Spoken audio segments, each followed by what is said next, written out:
우리가 화법과 작문의 관습과 언어 문화에 대해서 배웠어요. 여러분 저번 시간에 공부는 했지만 언어 관습에 대해서 이렇게 구체적으로 와닿지는 않았을 거예요. 그래서 오늘은 학습 활동을 통해서 화법과 작문의 관습과 언어 문화에 대해서 좀 구체적으로 공부해 보기로 하겠습니다. 자, 학습 활동 1번 보겠습니다. 가와 나는 인재 등용에 대해 서로 다른 시대에 쓴 글이다. 서로 다른 시대니까 이제 관습이 변했겠죠. 근데 이제 뭐에 대해서 쓰셨대요? 자, 인재 등용에 대해서 쓰셨대요. 이 글을 읽고 언어 공동체의 작문 관습에 대해서 알아보자. 그럼 글을 보겠습니다. 가글은요, 허균의 유제론이라고 나와 있네요. 그 다음에 나글은 국민일보 나오죠? 자, 허균은 언제 사람이에요? 여러분 문학 시간에 아마 작품을 배웠을 텐데요. 여기 보면 조선 중기의 문인이다 라고 나와 있고요. 그 다음에 국민일보 2017년 기사네요. 자, 그러면 조선시대와 현대의 인재 등용에 대한 글인데요. 우리는 내용도 내용이지만 이제 작문 관습에 대해서 배워야 되죠. 자, 한번 그럼 가부터 가보겠습니다. 하늘이 사람을 낼 때에 귀한 집 자식이라 하여 풍부하게 주고 천한 집 자식이라 하여 인색하게 주지 않는다. 이렇게 써 있죠. 신분의 귀천, 귀하고 천함이에요. 귀천에 따라 능력이 결정되는 것은 아니다 라고 말을 하는 겁니다. 여러분 조선시대는 신분사회죠. 그래서 이런 말을 하셨어요. 중략 돼 있고요. 옛날이라고 말하네요. 조선시대보다 더 옛날인가 봐요. 어진 인재는 보잘것없는 집안에서 많이 나왔다. 그때에도 지금 우리나라와 같은 법을 썼다면, 자, 여기 가로쳐 볼게요. 범중엄이 재상 때에 이룬 공업이 없었을 것이고, 진관과 반양기는 고든신하라는 이름을 얻지 못하였을 것이며, 사마양저나 위청 같은 장수와 왕부의 문장도 끝내 세상에서 쓰이지 못하였을 것이다. 범중엄, 이름인 것 같죠?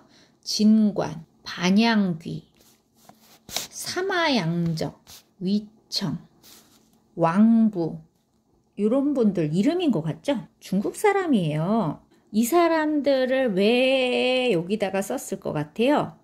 위의 문장으로 유추해 본다면 이분들은 신분이 귀했던 사람이에요? 천했던 사람이에요?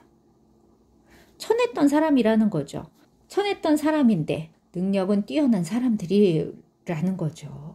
자, 그러면 요 가로 부분, 요 부분 중국 역사에서 신분이 낮았지만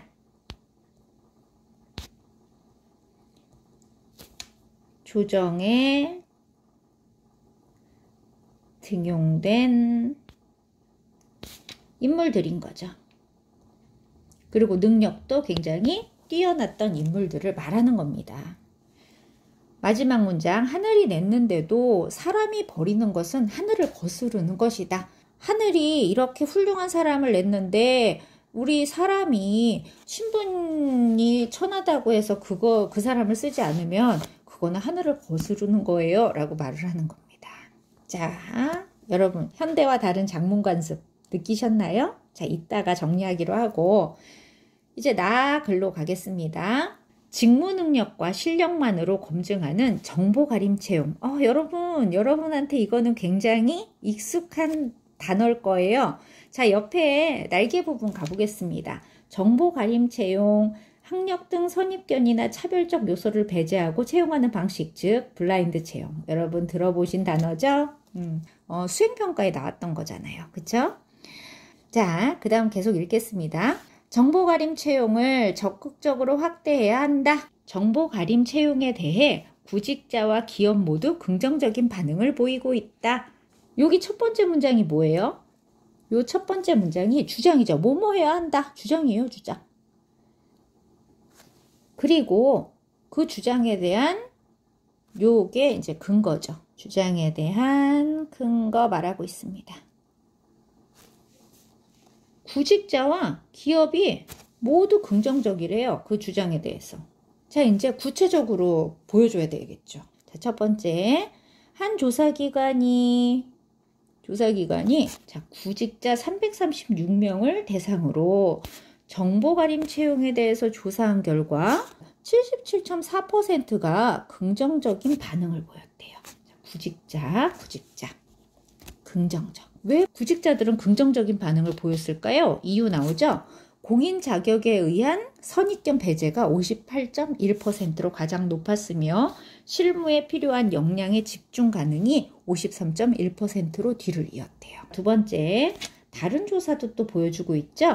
자, 기업 인사 담당자 418명을 대상으로 한 설문조사에서도 81%가 정보가림 채용 도입을 찬성했대요. 자, 여기는 기업 인사 담당자 찬성 이렇게 나오죠. 자, 글 종류가요. 요거는 여러분도 아시다시피 신문기사예요. 신문기사. 자, 그리고 요거는 글의 종류는 논이라는 글이에요. 한 글자니까 이제 두음 법칙 적용된 거죠. 자, 논 이렇게 씁니다. 여러분 한자도 좀 알아두세요. 요즘은 한자를 잘 쓰진 않지만 자, 논이고요. 요거 의논이라는 뜻의 그 논이고요. 그 다음에 여러분 해봤던 토론이라는 것의 그 론이에요. 이론. 자, 글의 종류가 어떤 건지 좀 막연하게나마 아시겠죠? 자, 그러면 요걸 바탕으로 아래 학습 활동을 해보겠습니다. 1번 가와 나의 주장과 그 다음에 그 주장을 뒷받침하는 방식을 정리해보세요. 가는 뭐예요? 신분에 귀천에 상관없이 인재를 선발해야 합니다죠. 자, 두 번째는 정보 가림 채용. 적극적으로 확대해야 된다.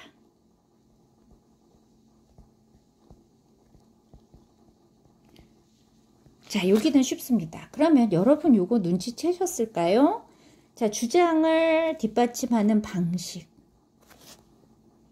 자, 여기에는 어떤 방식을 썼나요? 중국 역사 속 인물들의 사례를 근거로 제시하고 있죠? 왜요? 조선시대는 중국 중심주의였잖아요. 그쵸? 유교. 그러니까 중국이라면 어떤 거예요? 옳은 거. 중국이 했으면 당연한 거. 이렇게 가는 거예요. 사대부들은. 그래서 중국 예를 듣는 거예요. 우리도 얼마 전까지만 해도 그랬잖아요. 우리가 선진국으로 알았었던 그런 나라들. 아, 그 나라가 하면 왠지 좋은 것 같았고. 그렇죠? 그래서 이거 뭐 미국에서 했던 거래. 와, 이거 미국에선 이렇게 한대. 뭐 일본에선 이렇게 한대. 뭐 이렇게 하면은 막 그게 되게 좋아 보이고 그랬죠? 지금은 우리나라가 최고죠. 그리고 그 아래 가보겠습니다. 자, 두 번째는요. 어떤 방식을 하고 있어요? 제가 위에 1, 2번을 쓴 이유입니다. 즉, 설문조사 방식. 그래서 설문조사를 하죠. 그 결과를 보여줘요. 그래서 위에 1번, 2번이 바로 그거죠. 근거로 제시함. 숫자로, 통계로 그렇게 보여줘야 사람들은 이제 믿잖아요. 자, 그럼 요걸 바탕으로 2번을 가보겠습니다.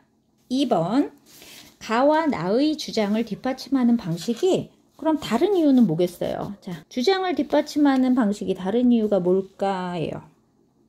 근데 옆에 활동 길잡이를 잠깐 볼까요? 뭐의 차이예요?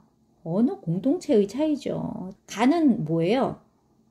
조선 사대부. 그쵸? 나는요, 현대인. 이렇게 되겠죠. 자, 정리해보면 이거예요.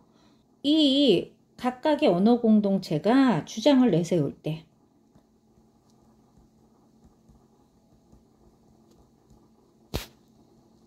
가의 언어 공동체인 조선시대 사대부들은 중국 역사 속 사례를 근거로 제시하는 장문 관습이 있었던 거예요. 장문 관습이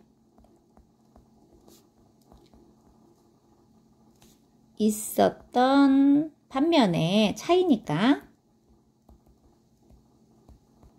나의 언어 공동체인 현대인이죠. 언어 공동체인 현대인들은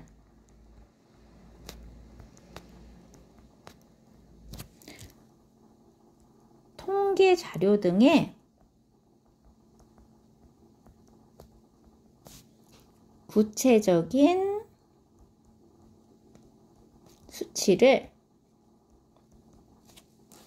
근거로 제시하는 장문 관습이 있는 거예요.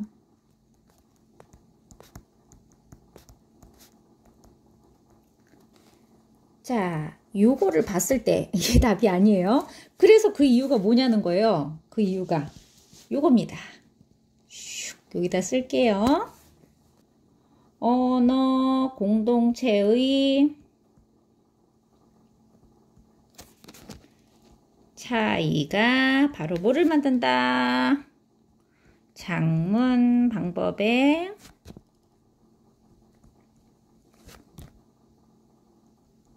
영향을 미친 장문 관습이 다르기 때문입니다.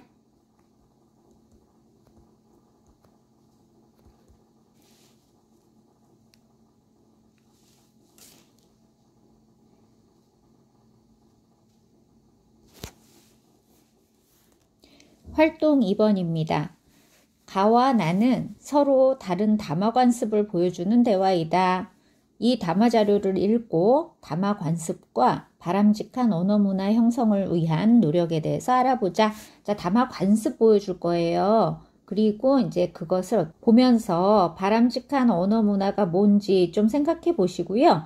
그 바람직한 언어 문화를 형성하기 위해서 어떤 노력을 해야 되나 그런 거에 대해서 이제 알아보는 문제입니다. 자, 가와 나 보겠습니다.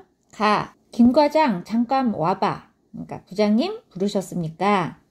이번 기획안 참 훌륭하군. 자네 생각인가? 좀 더 자세하게 이야기해보게.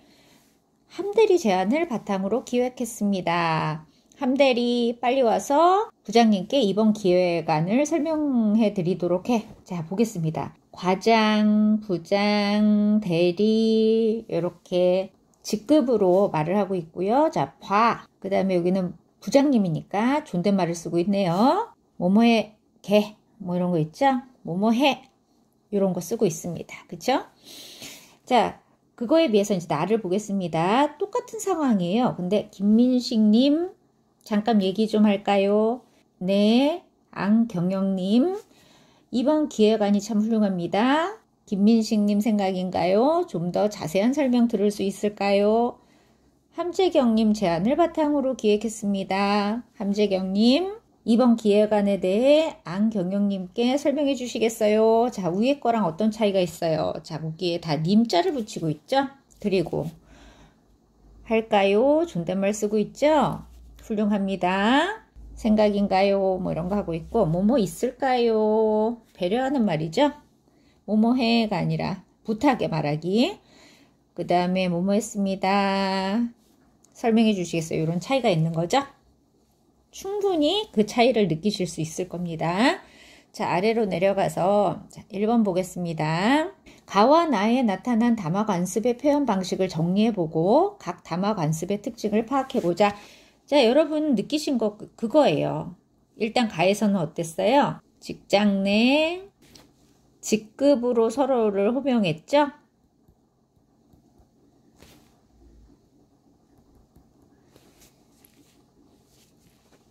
그리고 상사가 부하 직원에게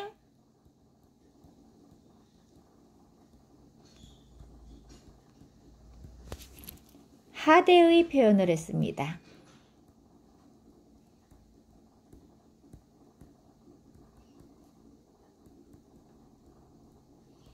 그거에 비해서 나는 어떤가요? 상대방의 이름에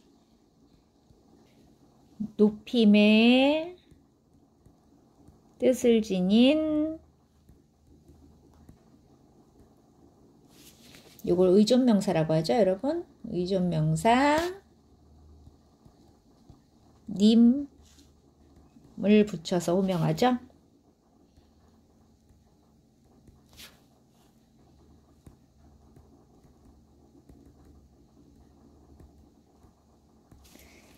자, 그리고 상사와 부하 직원이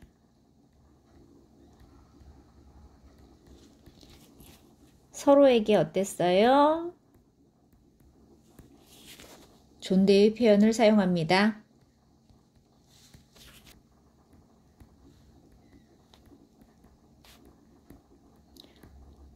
자, 여러분 이런 담화 관습의 표현 방식은 여러분이 읽으면서도 충분히 느꼈을 거예요. 그걸 정리한 거고, 이런 담화 관습의 특징을 보자면, 자, 가는 어떤 특징을 가지고 있는 거예요?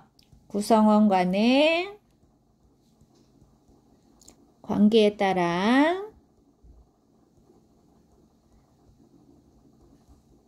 지시적이거나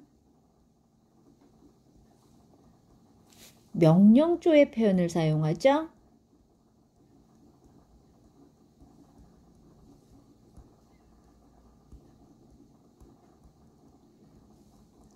즉, 수직적인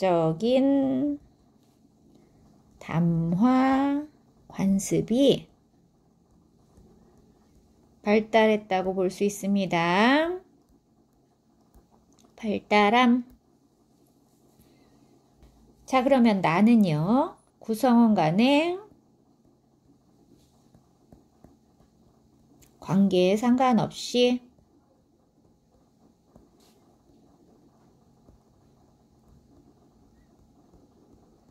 제안이나 부탁하는 표현을 사용하고 있습니다.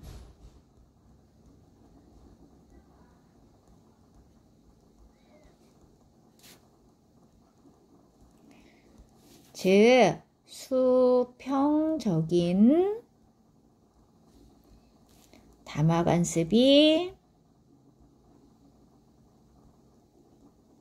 발달했다고 볼 수 있는 거죠. 선생님의 꼬불꼬불 글씨가 조금 불편하실 텐데 설명을 들으면서 쓰면 알아보실 수 있을 거예요. 좀 더 잘 쓰고 싶은데 아직 선생님이 이 전자펜에 익숙하지 않네요. 조금 더 노력해 보도록 하겠습니다. 자, 다 정리되셨죠? 자, 2번으로 가겠습니다. 앞의 활동 2를 바탕으로 바람직한 언어 문화의 발전에 기여하기 위해 갖추어야 할 태도에 대해서 이야기해 보자. 먼저 어떻게 해야 되겠어요? 자신이 속한 언어 공동체의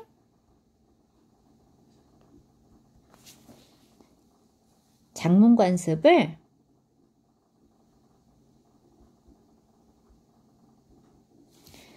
비판적으로 검토하고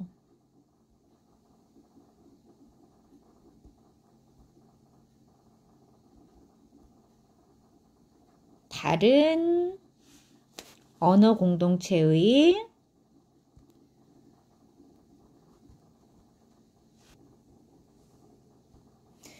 담화 관습과 작문 관습을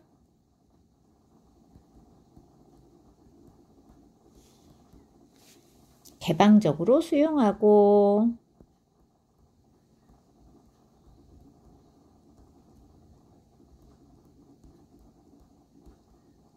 아무리 바뀌어도 바뀌지 않아야 할 두 가지 뭐였죠? 진실성과 공손성.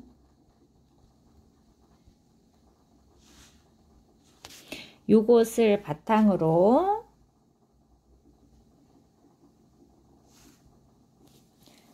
의사소통하는 태도를 갖추어야 합니다.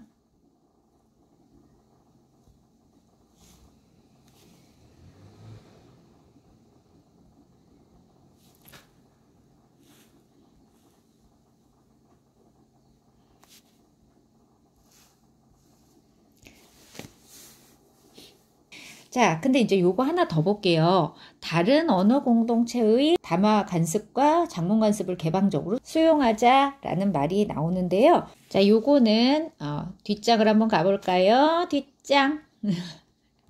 자, 넘어갑니다.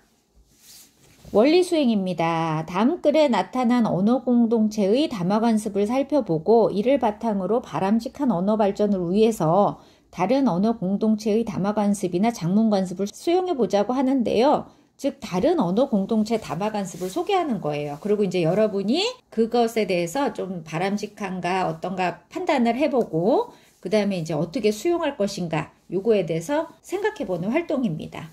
한번 글을 읽어보겠습니다. 이탈리아 사람들이 이탈리아 언어 공동체의 담화 관습인가 봐요.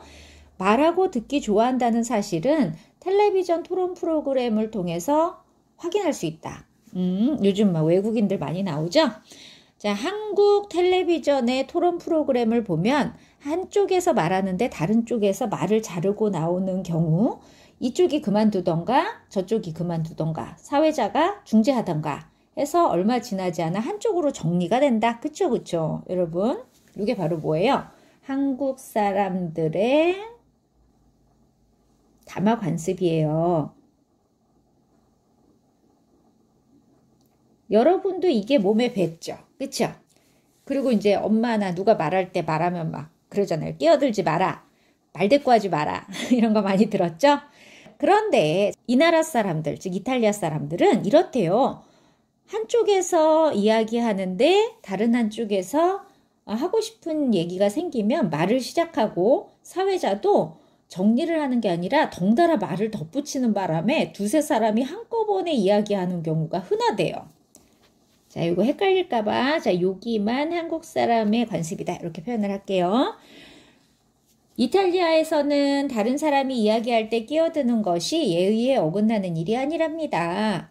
하고 싶은 얘기가 있으면 언제든지 시작하세요. 그것이 우리가 대화하는 방식이에요. 라고 정리를 해줬죠. 이렇게 정리한 데다가 쓰겠습니다. 요게 이탈리아 사람들의 담화 관습입니다. 다르죠? 우리나라와. 이런 현상은 대학 수업 시간 중에도 마찬가지다. 교수는 앞에서 수업을 하고 학생들은 수업을 들으면서 쉴 새 없이 떠든다. 들으면서예요, 여러분. 수업을 듣다가 학생이 손을 들어 질문을 하는 경우가 있어 교수가 대답을 시작하더라도 학생은 계속 자기 주장을 하고 다른 학생도 끼어들어 함께 이야기한다. 이 짧은 글로 이탈리아 사람들이 어떤 생각으로 이렇게 하는지는 파악할 수는 없지만 우리와 다르다는 거는 좀 알 수 있을 거예요. 자, 여기 활동을 보면 이렇게 돼 있어요.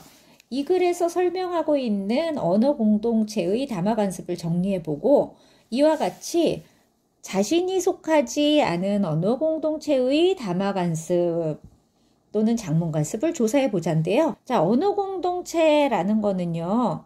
지금은 뭐 우리나라, 이탈리아 이래서 마치 나라 간의 문제인 것 같지만 사실은 직업 간에도 그런 공동체가 속하고요. 그 다음에 종교도 그렇죠. 종교 간에도. 그 다음에 어때요? 지역. 이런 거. 이런 것도 다 언어 공동체가 사용하는 어떤 관습의 차이가 있습니다. 그래서 언어 공동체 뭐 찾아보면 되죠. 직업. 뭐 자습서에는 외교관이 나왔는데 담화관습과 장문관습의 특징이 있겠죠. 그 다음에 이제 뭐 유교 문화, 종교에서는 뭐 유교 문화에서는 어떻다, 또는 기독교 문화에서는 어떻다. 종교는 이제 종교 행사할 때 독특하게 쓰는 언어가 있잖아요. 그렇죠? 자, 어쨌든 뭐 여기 자세히 이거는 여러분이 앞으로 계속 해야 될 활동이니까 여기까지만 정리하겠습니다. 자, 지금까지 담화관습과 장문관습에 대해서 배웠습니다.